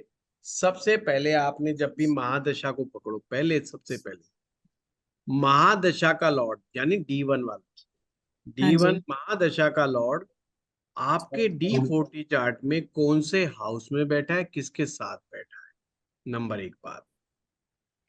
अगर वो वेल प्लेस्ड है तो इसका मतलब वो दशा आपको हैप्पीनेस देगी। कौन सी? मेंटल हैप्पीनेस देगी, ठीक है। डोमेस्टिक हैप्पीनेस देगी। अगर आपका संबंध किसी एग्रीकल्चर लैंड से है, हम्म।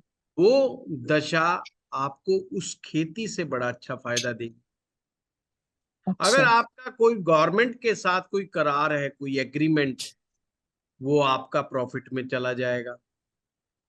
हम्म, अगर वो इल प्लेस्ड है या पाप ग्रह के साथ बैठ गई, हम्म, तो वो दशा आपको अनहैप्पीनेस देगी।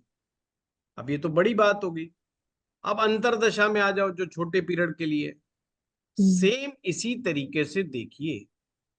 अच्छा। अस्पीसियस और अनअस्पीसियस, ये ठीक दोनों है। इवेंट ऐसे देखे जाते हैं। अगर प्लेनेट हमारा वेल प्लेस्ड है और हम्म, बेनिफिक प्लेनेट के उसमें है, हम्म, प्रभाव क्षेत्र में, तो हम्म, अस्पीसियस घटनाएं हमारे जीवन में आती हैं उस दशा में। और ठीक अगर है। इसका उल्टा है तो अनस्पीसियस घटनाएं घटती हैं उस दशा के अंदर। तो अस्पीसियस और अनअस्पीसियस ये भी देखने का यहां से D40 चार्ट्स में देखा जा सकता है अपनी दशाओं। अच्छा। तो दशाओं का बड़ा प्यारा उपयोग है, कभी करके देखिएगा क्या क्या इवेंट मिलते हैं, क्या क्या नहीं मिलते हैं। बड़ी अच्छी चीज मिलती है, फटाफट पता चल जाता है दशा में सुख मिलेगा कि दुख मिलेगा, अच्छा, ठीक है। और बहुत एक्यूरेसी के साथ। और इसको जैसे एक्सॉल्टेड प्लैनेट्स जो होते हैं उच्च के, उनको कैसे पढ़ते हैं? पाप ग्रह उच्च का नहीं होना चाहिए, बाकी कोई दिक्कत नहीं।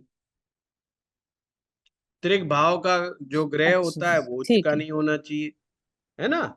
कल को ऐसा ना हो कि छठे भाव का ठीक, स्वामी उच्च का हो गया जी, है ठीक ना, है। वो अच्छा नहीं। मैंने लिखवाया ना एक सूत्र, त्रिक भावों के स्वामी पावरफुल नहीं होने पावर। चाहिए, मंगल पावरफुल नहीं होना चाहिए, ठीक चंद्रमा है। पावरफुल है तो बहुत अच्छी बात। अच्छा, ठीक है। ठीक है। हाँ गीतांजलि जी, thank you Guru. Geetanjali ji mute है आप। हरिओम गुरुजी। हरिओम। प्रणाम। प्रणाम। जी गुरुजी, आपने दशा से मेरा एक्चुअली कंसर्न था। चंद्रमा तो सर अष्टम में जाके बैठ चुका है। मंगल जो है चतुर्थ भाव का स्वामी होके लग्न में बैठा है, और मेरी अभी चल रही डबल मार्केश की दशा, शनि और बुध की। मंगल बैठा है बुध के साथ, शनि बैठे आपने सूर्य के इतनी साथ सारी छठे बता भाव में। दी, सिंपल ये देखिए, अगर शनि की महादशा चल रही है तो सिर्फ शनि को देखो, एक टाइम में एक ही चीज लगाओ। तो वो छठे भाव में सूर्य के साथ बैठे हैं। हाँ वो अच्छी नहीं है। और बुध की भी जो है वो भी मारक है, दोनों मारक है मेरे लग्न में। और बुध बैठे हैं चतुर्थ भाव के स्वामी मंगल के साथ लग्न में। मंगल उच्च के होके लग्न में बैठ गए। हाँ थोड़ा सा तकलीफ दे। चंद्रमा पे अष्टम दृष्टि डाल रहे मंगल। हाँ चंद्रमा तो वैसे भी अष्टम में चला गया, ठीक नहीं हम्म। है ना, चंद्रमा तो वैसे भी ठीक नहीं। ठीक है। हाँ धीरेन्द्र तो सिंह ये जी, हेल्थ के लिए रहेगा कुछ? ये मेंटल हेल्थ के लिए अच्छा नहीं प्रणाम होता, गुरु जी। मतलब मानसिक कष्ट बहुत ज्यादा मिलते हैं प्रणाम गुरु जी। इसमें। ये देखो ये जो चीजें मैं आप लोगों को बता रहा हूँ, ये आप लोगों के लिए सूत्र है, फलादेश नहीं। मैं फिर से कह रहा हूँ, क्योंकि जो लोग आप मुझे जानकारी देते हो वो मेरे पास पूरी तो होती नहीं, मैं तो 2 पॉइंट पूछ लेता हूँ बस, तो पूरे तो नहीं होते, कंप्लीट नहीं होते। तो अगर मैं कोई बात कह रहा हूँ पॉजिटिव या नेगेटिव, तो जरूरी नहीं कि वो बिल्कुल सही हो, क्योंकि वो आधी अधूरी जानकारी के आधार पर है। मुझे नहीं पता D1 चार्ट में वो प्लेनेट का क्या रोल है, मुझे नहीं पता D9 में उसकी स्थिति क्या है, मुझे नहीं पता वो कितना पावरफुल है, क्योंकि D27 चार्ट नहीं देखा हमने। D27 चार्ट में ग्रह की स्ट्रेंथ का पता चलता है कि वो कितनी ताकत से। अब आपका मार्क ग्रह है, पर D27 चार्ट में उसकी ताकत देख लो। अगर वो बड़ा शक्तिशाली है तो दिक्कत दे सकता है। ऊपर से अगर वो D40 चार्ट के अंदर इल पोजीशन में बैठा हुआ, अच्छी पोजीशन में नहीं बैठा हुआ, तो डेफिनेटली वो दिक्कत दे सकता है। हाँ हाँ जी, गुरुजी प्रणाम। प्रणाम। ये मेरी बेटी का चार्ट है और जी गुरु की महादशा चल रही है उसकी। गुरु और शनि ने हाउस एक्सचेंज किया है लग्न जी और D40 में। जी D1 में दोनों 10th में है और चंद्रमा इसका 7th में मार्च के साथ, 8th में मंगल के साथ है। जी ये एक समस्या है गुरुजी। जी तो जी जी स्वास्थ्यगत समस्या उसकी है क्योंकि गुरु और शनि दोनों वक्री हैं उसके बिल्कुल चार्ट में। बिल्कुल बिल्कुल बिल्कुल तो बिल्कुल वक्री का असर तो होगा बिल्कुल होता है धीरेन्द्र इसमें। जी, हेल्थ के ऊपर तो खास करके, जी हेल्थ पर तो खास करके होता है। हेल्थ पर तो विशेष करके फर्क पड़ता है, हाँ मतलब नेगेटिव असर पड़ता है, कहने का मतलब जी ये है, ये अच्छा नहीं। जी। हाँ डॉक्टर गुंजन जी। हाँ क्योंकि हम्म। कोई हेल्थ में समस्या है तो जी जी जी जी उसी खास करके वक्री ग्रह के बारे में, क्योंकि इसमें आपने कोई जिक्र नहीं किया था। हाउस एक्सचेंज जो है और लग्न और फर्स्ट का है, धीरेन्द्र जी, वक्री लग्न और ग्रहों पे 12th का। मैं बताता हूँ धीरेन्द्र जी, आप ऐसा कीजिएगा, हमारे यूट्यूब चैनल में जाके ना, अभी अभी मेरा शायद संडे पे वक्री ग्रहों पे हुआ था। वक्री ग्रहों पे बड़े शानदार शानदार वीडियो आपको मिल जाएंगे फलित के ऊपर। तो जी जी आप जाकर के देखिए, बहुत डिटेल है, बहुत डिटेल है, और मैं क्लास में भी करता हूँ। हमारी जी इस पिछली क्लास की बात थी क्या, जब वक्री ग्रह की बात चल गई थी। जी जी जी हाँ, हो वो हमने यूट्यूब पर भी डाल दिया उस क्लास को, जी क्योंकि उस दिन जी। डिविजनल चार्ट्स नहीं हुआ था। मैं शायद लेट हो गया था, ये क्या चक्कर था, पता नहीं, 8:30 बजे क्लास हो गई थी, 9 बजे की बजाय। तो मुझे स्टूडेंट ने बताया भी, आज मैंने पूछा कम लोग क्यों आए, तो कहा जी आपने 8:30 बजे डाल दिया। तो वो मुझे ध्यान में नहीं था, मैंने स्टाफ को बोल दिया था गलती से कि भाई हाँ 8:30 बजे का लिंक बना दो, पहले बना के चले गए थे लिंक। तो मुझे लगा कि कम स्टूडेंट आए, तो बजाय एक डिविजनल चार्ट करवाने के, फिर उस दिन किसी ने बकरी चार्ट के ऊपर, बकरी के ग्रहों पर बात छेड़ दी। तो वो हाँ हाँ क्लास हाँ, बहुत अच्छी उस हुई थी। क्लास में मैं था। वो 8:30 में अपने हाँ, क्लास शुरू कर दी थी। बस बस बस, तो है ना। हाँ, और वक्र ग्रहों बकरी पर। ग्रह जो देखे जाते हैं वो वहीं से D1 से ही आपने देखे, है ना। नहीं, मेरा ये कहना है कि D40 में भी वक्री ग्रहों का होता है असर या नहीं। बकरी तो वहां D1 में ही बोलना है, D40 में जी जब वो ग्रह आ गया तो हमने नहीं बोलना कि ये बकरी। अच्छा अच्छा। हाँ, पर वो रिजल्ट हाँ नेगेटिव दे देते हैं, वो वहीं से अपना इंडिकेशन दे देते जी जी जी। और ये गुरु जी जो मंगल और चंद्रमा हैं। अष्टम में 8th हो। हाउस में है, ये अच्छे नहीं। हाँ हाँ, ये मानसिक अशांति के लिए दिक्कत करेंगे। बहुत ज्यादा मानसिक अशांति देते हैं, हाइपरनेस देते हैं कई बार, कई जी बार जी। ऐसे उठा देते हैं भावनाओं को, वो ठीक नहीं माना जाता। हालांकि गुरु की दृष्टि है, लेकिन वह गुरु वही है कि वक्री है, 12th से 8th पर दृष्टि डाल रहा है तो जी थोड़ा सा जी जी बेहतर जी। तो रहे। हाँ, लेकिन नहीं, यूं मतलब कंट्रोल करता रहता है वो बीच बीच में, ऐसी बात नहीं, गुरु जी जी कंट्रोल करता है। जी। इसी के लिए हमने कहा कि इस चीज को आपसे क्लियर कर लें। जी, ये जरूर जरूर जरूर। जी, प्रणाम गुरु जी। प्रणाम। हाँ, डॉक्टर गुंजन जी से होगी क्या बात। नहीं सर, प्रणाम गुरु जी। प्रणाम, मेरी मेमोरी का कुछ करो। सर आपकी मेमोरी तो बहुत अच्छी है सर। नहीं नहीं, एक चीज तो मेरा है गुंजन जी, मैं एक चीज सच बता रहा हूँ, मैं मजाक नहीं कर रहा।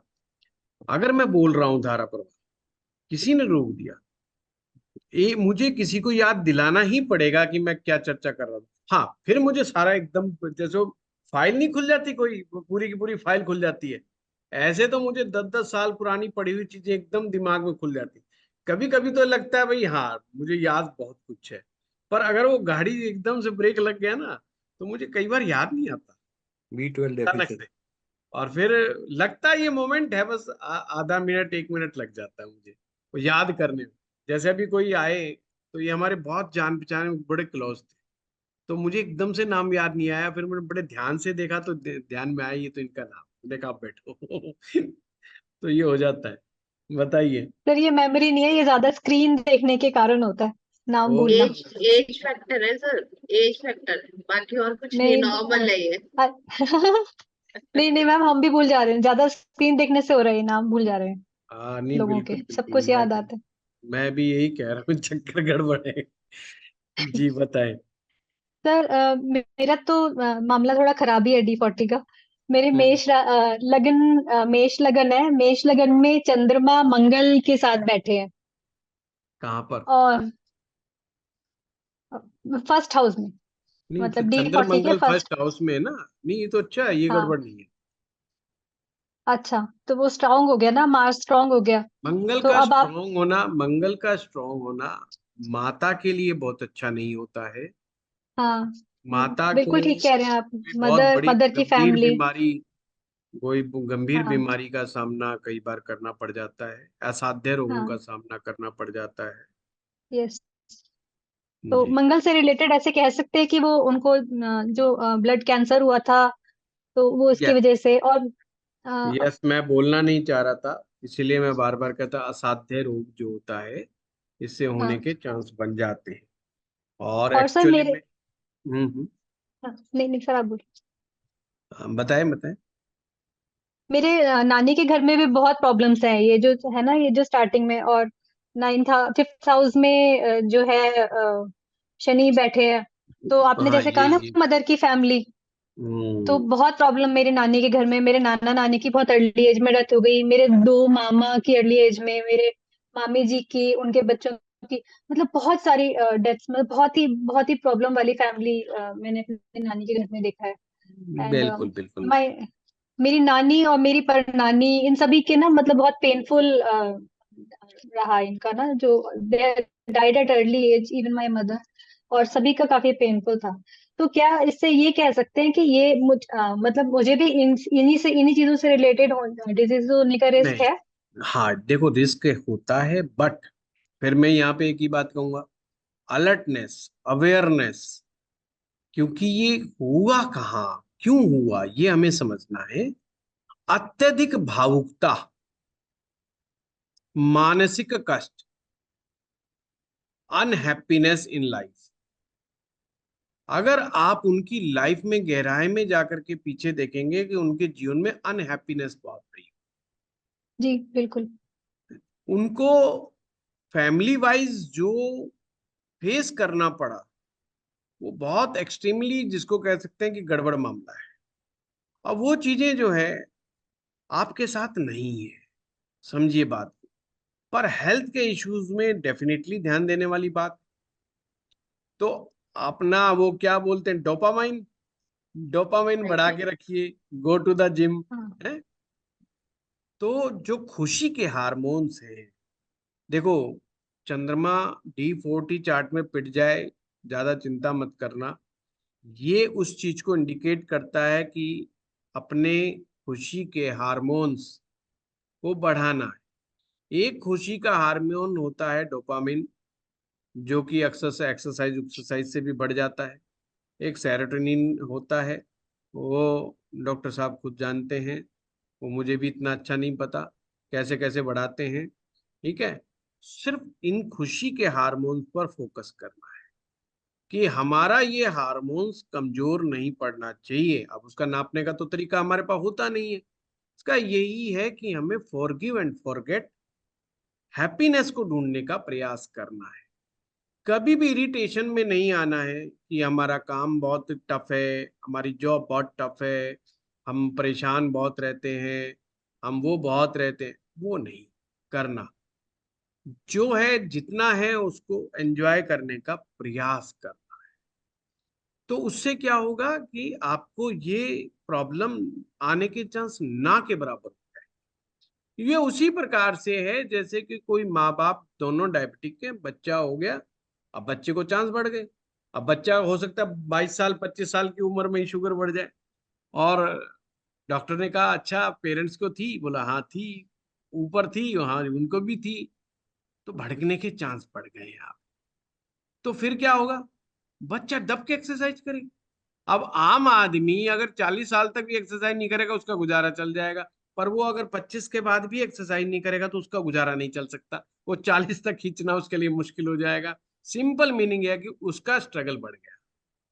तो सिंपल मीनिंग यहाँ पर इतना है गुंजन जी D40 चार्ट से, कि आपका थोड़ा सा स्ट्रगल, और वो सारा का सारा हैप्पीनेस पे दिमाग लगाना है। देखो खुराक तो हर कोई बहुत बढ़िया खाता है, इसमें कोई दो राय नहीं है। आज देश हमारा काफी प्रॉस्पर देश है, आज कमी नहीं है, बट हैप्पीनेस पे ज्यादा ध्यान देना है। आप हैप्पीनेस के कोर्स करा करो बिना मतलब ही, बेशक आपको पता भी हो कहीं कोई क्रिया हो रही हो, कोई मेडिटेशन हो रहा हो, कोई कॉमेडी का सीरियल चल रहा हो, कोई कॉमेडी का नाटक चल रहा हो, सुनील वशिष्ठ की क्लास चल रही हो, छोड़ो मत बस उसको, है ना। तो बस ऐसा तो अपना बिल्कुल सही बढ़ा रहेगा। ठीक है? ये बताओ सर मैं गीतांजलि थोड़ा ठीक है डिस्टर्ब सर, करना थैंक चाह रही सर। सर थोड़ा डिस्टर्ब कर रही जी। सर। एक्चुअली मेरी माँ को अल्जाइमर है सर, और ये जो लग्न का मंगल और बुध और ये चंद्रमा एक दूसरे से कनेक्शन कर रहे, तो क्या ये प्रॉब्लम आने की संभावना है सर? देखिए ये भी है एक अपने आप में चैलेंज है, मरकरी का मंगल के साथ संबंध कोई अच्छा नहीं माना जाता। और मंगल चतुर्दश होके लग्न में उच्च का होके बैठा है बुध के साथ। यही तो बताया कि ये बहुत पावरफुल नहीं होना चाहिए। आप सूत्रों को देखेंगे तो मैंने स्पेशल लिखवाया कि मंगल पावरफुल नहीं होना चाहिए। D40 चार्ट या वही है, में और अभी मेरी मम्मी को ना, प्रॉब्लम भी है। ना मेष राशि में अच्छा, ना ये मकर राशि में उच्च। जब भी कहते हैं ना डिविजनल चार्ट्स को सीखो, और मैं बिल्कुल एक देहाती स्टाइल में आप लोगों को इतना टफ जो सब्जेक्ट पढ़ाता हूँ, और ऊपर से मुस्कुरा करके, हंसी खेल है क्या, लोगों के चश्मे के नंबर बदल जाते हैं डिविजनल चार्ट्स कराने में, हैं। और उनसे खुशी निकलती नहीं, क्योंकि उनको पता है कि एक जरा से भी इधर की उधर आंख इधर की उधर हिल गई तो गड़बड़ हो जाएगी, है ना।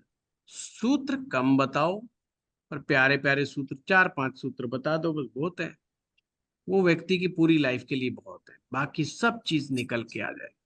लंबे लंबे सूत्रों की जरूरत ही नहीं। हमारे यहाँ जब लाइव कोर्स चलता था, अरे तो स्टूडेंट बड़े हैरान होते थे। तो जब मैं D40 चार्ट का, मैं कहता अच्छा भाई देखो आओ आज चंद्रमा देखते हैं D40 चार्ट में कहाँ है, तो देखते थे।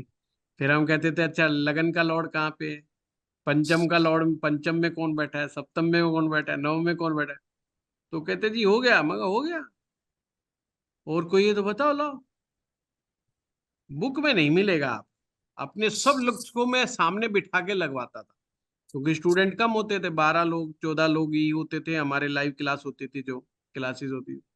हाँ भाई लगाओ अपने बताओ मामा के बारे में, नानी के बारे में, नाना के बारे में, तो लोग बातें करते थे कि ऐसे हो गया जी, ऐसे हो गया। तो वहां से बड़ा एक एक्सपीरियंस गेन हुआ कि अच्छा ऐसे ऐसे चीजें भी गड़बड़ हो जाती हैं, और अच्छी चीजें भी यहाँ से निकल करके आती हैं। कोई ऐसा नहीं सारी खराब चीजें निकल के आती हैं। इसलिए मैंने कहा कि D40 चार्ट से दशाएं निकालो, बड़ा अच्छे रिजल्ट दे सकते। एक्सपेरिमेंट करो ज्योतिष में बार बार, कभी अपने D1 से निकालो, कभी D9 से निकालो, कभी अपने D40 से निकालो, कभी D30 से निकालो, देखो तो क्या इवेंट मिल रहा है, क्या लाइफ में आपने पाया, क्या चीज है। आप अपने नेचर को तो समझते ही हैं ना, हर आदमी पता ही है ना, और दिल को खुला कर दो, जो आपका असली नेचर है उसको लोगों को बताना शुरू कर दो। आप बहुत सारी चीजें तो वैसे ही सुधार लोगे। यार ये कोई बात बताने की बात है कोई, है ये बात बताने की तो नहीं है, तो आदमी सुधारने लग जाता है। गुरुजी रिसर्च के बारे में आपने बताया था लेकिन उसको एक्सप्लेन नहीं किया। हाँ सर, मैं भी वही पूछने वाली थी कि रिसर्च सिंपल वर्क है, कैसे देखेंगे। रिसर्च वर्क के लिए बहुत अच्छा आपने क्वेश्चन पूछा है गुंजन जी। पहली बात तो जो रिसर्च वर्क का कंप्लीशन है, कि कंप्लीशन और इसको दशाओं से देखा जाता है। इसमें अष्टम भाव बहुत हद तक जिम्मेवार है, अष्टम भाव बहुत हद तक जिम्मेवार है। रिसर्च वर्क के लिए, प्लस इसके कंप्लीशंस के लिए। अगर रिसर्च की कंप्लीशन चाहिए तो आपने सिंपल ध्यान लगाना है, अष्टम से दसम कौन है, कौन सा हाउस है? पंचम। पंचम। पंचम। बस फिफ्थ हाउस। पंचम भाव की दशा आपके प्रोजेक्ट को कंप्लीट कर सकती है। इसको रिसर्च मत बोलो, इसको अपन बोलते हैं प्रोजेक्ट, फिर मजा आएगा। ये आपने कोई प्रोजेक्ट हाथ में लिया, आपने कहा भाई मैं D40 चार्ट की रिसर्च करूंगा, तो ये एक समझो प्रोजेक्ट हो गया। अब आपने किसी भी दशा में शुरू किया था, कब खत्म होने के चांस है? पंचम भाव की दशा में। और किस दशा में? पांचवें भाव में जो ग्रह बैठा है उसकी दशा में। पर अब यहाँ पर लग जाएगा, अगर वो अशुभ ग्रह है तो आपकी रिसर्च में गड़बड़ कर देगा। आप रिसर्च कर रहे हैं, पंचम भाव में जो ग्रह बैठा हुआ है, अगर उसकी दशा चल रही है, अगर वो पाप ग्रह है तो आपकी रिसर्च को रोक देगा, विघ्न पैदा करेगा। अगर वो शुभ ग्रह बैठा है तो आगे चलने देगा। ऐसे देखते हैं। तो पंचम भाव की दशा में वो रिसर्च कंप्लीट होने के चांस सबसे ज्यादा हैं। अगर शुभ ग्रह पंचम भाव में बैठा तो उसके भी बहुत ज्यादा चांस है। पंचमेश यदि किसी शुभ ग्रह के साथ बैठा है, यानी जिसके साथ बैठा है उसकी दूसरे की दशा में भी वो हमें कंप्लीशन ऑफ वर्क दे सकता है। जैसे सपोज करो मेष लगन में पंचम भाव का स्वामी सूरज है। अब वो सूरज तो है, पर वो बैठा किसके साथ है? वो मान लो बैठ गया मंगल के साथ नवम भाव। तो मंगल की दशा भी उसको कंप्लीशन वर्क ऑफ वर्क दे सकती है। यानी मान लो 3 महीने बाद, 6 महीने बाद उसकी जो नियरेस्ट अगर मंगल की दशा आ रही है तो मंगल की दशा भी उसको फुलफिल कर सकती है। क्लियर समझे बात को? रिसर्च हाँ से सर, अष्टम समझ भाव गए। देखा, सर ऋषभ महादशा ही देखनी है नहीं कि नहीं, अंतरदशा अंतरदशा भी देख प्रत्यंतर, सकते हैं? अंतरदशा और प्रत्यंतर दशा ज्यादा एक्यूरेसी दी। गुरुजी मैंने अष्टम जैसे और एग्जांपल दिया ना कि भाई आज तारीख 18 है, आपने 18 तारीख को कोई प्रोजेक्ट हाथ में लिया। अब आपके दिमाग में कोई 3 महीने का है, आपने मोटा मोटा अंदाजा लगाया मैं 3 महीने तक एक चार्ट पर रिसर्च करूंगा। आपने जो जो चीजें चाहिए उसका लिस्ट बना ली कि मैं 100 कुंडलियों को देखूंगा, कम से कम 100 कुंडलियों का विश्लेषण करूंगा, मैं इतनी बुक्स पढ़ूंगा, और आपने मोटा मोटा दिमाग लगाया कि मैं इतना टाइम दूंगा, तो 3 महीने लगेंगे। तो आपको दशा ये बताएगी कि ये 6 महीने में कंप्लीट होगी या कंप्लीट ही नहीं होगी। अगर मान लो ऐसी दशा में आपने शुरू कर लिया, जो पंचम भाव में पाप ग्रह की दशा है, और वो दशा चलेगी 9 महीने, अंतरदशा चलेगी मान लो 9 महीने, 10 महीने, 12 महीने, तो इट मे बी कि कुछ समय के बाद आप वो प्रोजेक्ट ही बीच में छोड़ो, जाने दे यार तो गलती से हाथ में ले लिया था, गलती हो गई, अपन चक्कर में नहीं पड़ते। तो रिसर्च क्या हो गया? छूट गई, अधूरी रह गई। ऐसे देख, ठीक है, बहुत मुश्किल। ठीक है, थैंक यू सर। चलिए गुरुजी यदि अष्टम और पंचम दोनों का स्वामी एक ही हो, जैसे कुंभ लग्न में होता है, ठीक है, और पंचम में बैठ गया खुद, अष्टमेश और पंचमेश, तो ठीक ये है, तो मेरे ख्याल से, और साथ में शुक्र भी है, तो भी शुभ जी, ग्रह है, तो ये तो हाँ हर प्रोजेक्ट के लिए बेहतर होगा। हाँ, बेहतर होगा। मैंने जो भी प्रोजेक्ट हाथ में वो आदमी लेगा हाँ उसके लिए वो बेहतर बेहतर होगा, होगा। बशर्ते हो हाँ वो दशा उसमें बलाबल देखो, है ना धीरेन्द्र जी? जी बलाबल के बगैर कोई काम कंप्लीट नहीं होता। सभी ज्योतिष के विद्यार्थी इसको दिमाग में रखें। कोई ग्रह जब आप देखते हैं कि जी किस भाव में बैठा है, आपको जी बड़ा अच्छा लगे या बड़ा बुरा लगे, दोनों ही स्थितियों में उसका बलाबल जरूर देखो। जब हम बलाबल देखने के लिए बड़ा सटीक साधन आपको D27 चार्ट बता रखा है, वहां जाकर के देखो उस ग्रह को कितना बल मिला। अगर वहां पर बलाबल है, जैसे मान लो शुभ ग्रह है, उसमें बल है, डेफिनेटली उसको फायदा मिलेगा ही मिलेगा। और उसमें अगर बल नहीं है तो फिर वो किसी अच्छे भाव में भी बैठा है तो हमारा हेतु पूरा अच्छी तरह से पूरा नहीं कर पाएगा। जी। ठीक है। अच्छा गुरुजी, राहु और केतु एक साथ बैठे रहते हैं और लग्न में बैठे हों, या ये जैसे एक ही आपने कहा साथ बैठते हैं D40 में। हाँ, D40 में तो एक ही साथ रहते हैं। तो लग्न में, पंचम में, सप्तम में और नवम में आपने कहा है, हाँ, ये अच्छे तो नहीं। हाँ, और लग्न में बैठे हों तो इसके बारे में थोड़ा सा बता दें सर। नहीं, फलादेश नहीं करूंगा धीरेन्द्र जी, है नहीं, ना। फलादेश नहीं, मैंने सूत्र कि राहु सूत्र केतु या सूत्र तो मैंने सैटर्न। लिखवा दिया ना कि 1, 5, 7, 9 में अगर कोई भी जी पाप ग्रह बैठेगा तो ये अच्छा नहीं। जी जी जी। ये सूत्र ही तो था। हाँ ममता जी। गुरुजी किस चीज के लिए अच्छा नहीं है, मतलब हेल्थ के लिए या? मेंटल हेल्थ के लिए, डोमेस्टिक हैप्पीनेस के लिए। ठीक। सो ऑफिस एंड होम के बीच की हार्मनी आप बोले थे। अभी आता हूँ अभिलाषा जी। ममता जी। गुरुजी प्रणाम। प्रणाम। गुरुजी मेरा धनु लग्न है और हाँ उसमें चंद्रमा छठवें में उच्च का है, हाँ हाँ। और 8वें भाव में मतलब कर्क राशि में शुक्र बैठे हैं और शुक्र की राशि में चंद्र बैठे हैं। 6वें ठीक है, 8वें का मतलब वो है वो परिवर्तन। छोड़ो। छठे मतलब चंद्रमा बैठा किस भाव में, पहले तो ये बताओ। 6वें भाव में है उच्च का, पर है 6वें भाव में। हाँ और ठीक 12वें है। भाव में शनि है, तो शनि की दृष्टि है उस पर। हाँ ठीक ठीक ठीक है ना। छठे भाव का चंद्रमा अच्छा नहीं होता ममता जी। है ना। चलो एक्सचेंज हो गया, ठीक है फिर भी। हाँ शोभा गुप्ता जी, महिलाएं ज्यादा टेंशन में आ जाती हैं इसलिए ठीक है। प्रणाम गुरुजी। गुरुजी सॉरी हाँ गुरुजी, जैसे छठे का चंद्रमा उच्च का हुआ, अगर हम इससे कहें डॉक्टर है या साइकेट्रिस्ट है, वैसे भी देख सकते हैं? देखिए, जरूरी नहीं कि डॉक्टर को मानसिक पीड़ा नहीं होती है या डॉक्टर के पास सारी हैप्पीनेस होती है, ऐसा बिल्कुल भी कतई जरूरी नहीं होता है। ठीक है। और मैंने तो साइकेट्रिस्ट को ज्यादा परेशान देखा है। अच्छा, तो चंद्रमा नीच होना चाहिए मतलब उनका? नहीं, मैंने तो कभी कहा ही नहीं। आप अच्छा D1 के सूत्र को D40 पे ना। अच्छा, चलो ठीक है, समझ। शोभा प्रणाम गुरु गुप्ता जी प्रणाम। जी। गुरुजी, ये मेरे बेटे की कुंडली है, इसमें कुंभ लग्न की कुंडली है और यहाँ सूर्य बैठे हैं लग्न में। नहीं, और साथ ही चंद्रमा बताओ शोभा जी, सारी चीजें चंद्रमा बताओ। चंद्रमा 6th हाउस के लॉर्ड हैं और यहाँ पे 12th हाउस में बैठ गए। हाँ, अच्छा नहीं हुआ। देखो, मैं है ना बहुत सिंपल सिंपल फॉर्मूले समझाना चाह रहा हूँ। मेरे तो सिर्फ इस बात को छेड़ा था कि दृष्टि सिर्फ हमने वो देखना है चंद्रमा हमारा अच्छा बैठा है या नहीं बैठा है। नहीं बैठा है तो ये इस वर्ग कुंडली के लिए अच्छा नहीं। और 7th हाउस के लॉर्ड सूर्य अगर लग्न पे बैठे हैं। वो आप देखो ना कि क्या क्या चीजें आएंगी इससे, है ना। इसको उस तरीके से नहीं, जो जो चीजें इससे देखी जा सकती हैं उसके अलावा इससे कुछ नहीं देखा जा सकता।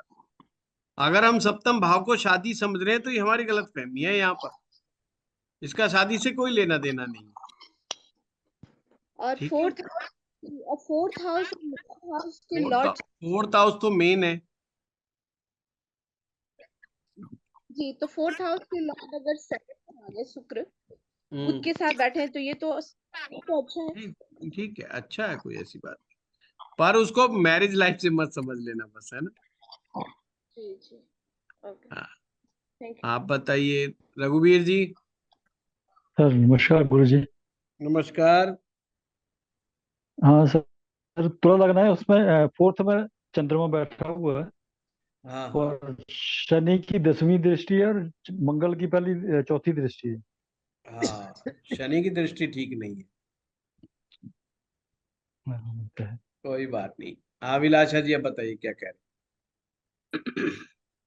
सर मेरा 2 क्वेश्चंस है। एक तो ये आप लिखवाए थे, आप ऑफिस एंड होम के बीच में हार्मनी को खराब करेगा, ये पता चलता है इससे। फोर्थ और हाउस एंड एक सर 10th हाउस का, इसका 4th house and the 10th house का रिलेशन, इससे पता चलता है। अब इसका मतलब क्या है, कैसे पता लगाना है इसमें? अगर आपको ये देखना है कि आपके वर्क प्लेस पर हैप्पीनेस कितनी है, वर्क प्लेस पर हैप्पीनेस कितनी है, तो 10th हाउस को देखना है।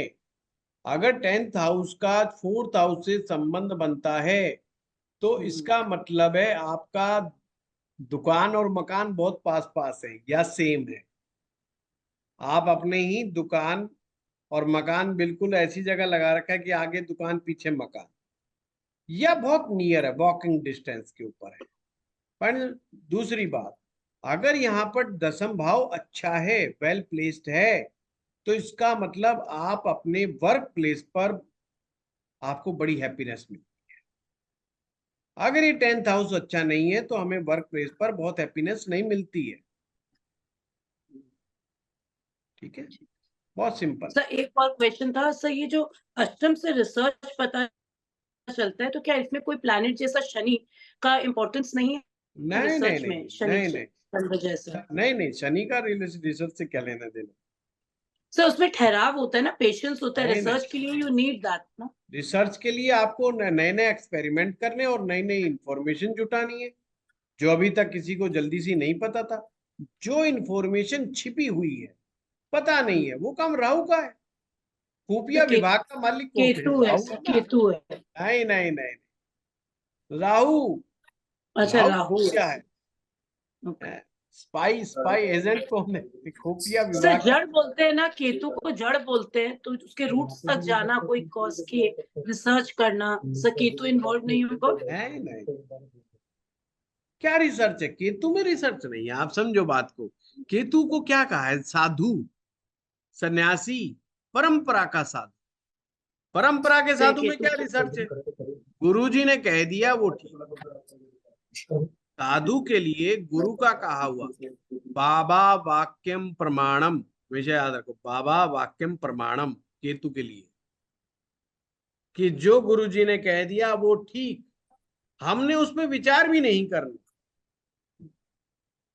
क्योंकि वो हमारी परंपरा है। Ketu is a tradition, tradition पे बिलीव केतु है। तो रिसर्च तो आपकी राहु है। नए नए एक्सपेरिमेंट कौन करता है? राहु ही तो करेगा।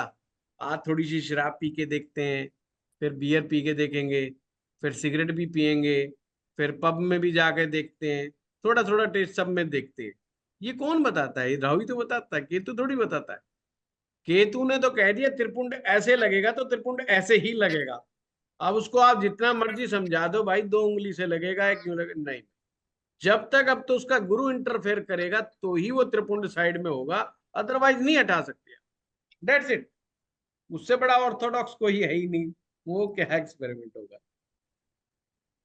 ठीक है, तो रिसर्च की इंफॉर्मेशन सारी राहु के द्वारा आती है।